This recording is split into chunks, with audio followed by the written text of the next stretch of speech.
झारखंड के सबसे बड़े सरकारी अस्पताल रिम्स में आए दिन सुरक्षा को लेकर सवाल खड़े होते हैं और ऐसा ही हुआ 30 नवंबर को, जहां रिम्स की सुरक्षा व्यवस्था एक बार फिर सवालों के घेरे में आ गई।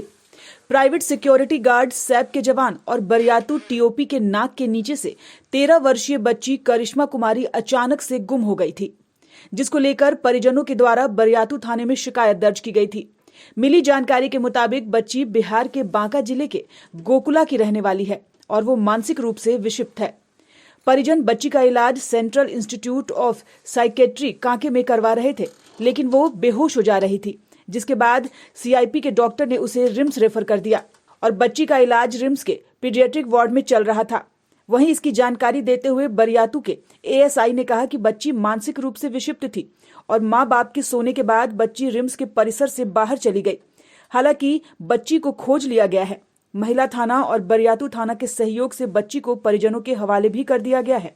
मानसिक रूप से बीमार है तो उसको खोजा गया, महिला थाना में रखा गया था। रात में मिल गई थी जिसको महिला थाना में रखा गया था। आज उसके माता और पिता को मंटू यादव के सामने उसको महिला थाना में हैंडओवर कर दिया गया।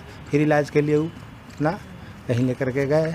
कहाँ गई थी सर बच्ची? कहीं नहीं, टाउन भटक गई थी, क्योंकि वो मानसिक रूप से बीमार है। भटक गई थी। माता पिता रिम्स में साथ में सोए थे, नींद लग गया, उठ के चल दी।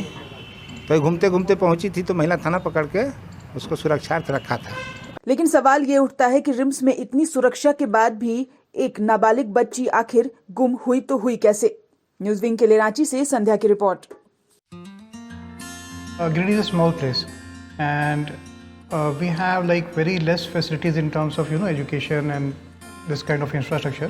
It came to our mind that basically there should be good opportunities for the students of Giridih, those who are leaving the town and going outside for studies, their higher studies and their education.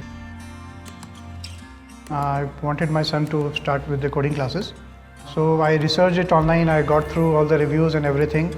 Then I got in touch with the White Hat representatives, and I was very happy with the progress and all how he was doing. So then I thought that why not to implement it in our school so that all the students are able to learn this thing. I started coding because we can make our thoughts real. We can interact with the computer. White Hat Junior is helping me to create a web browser.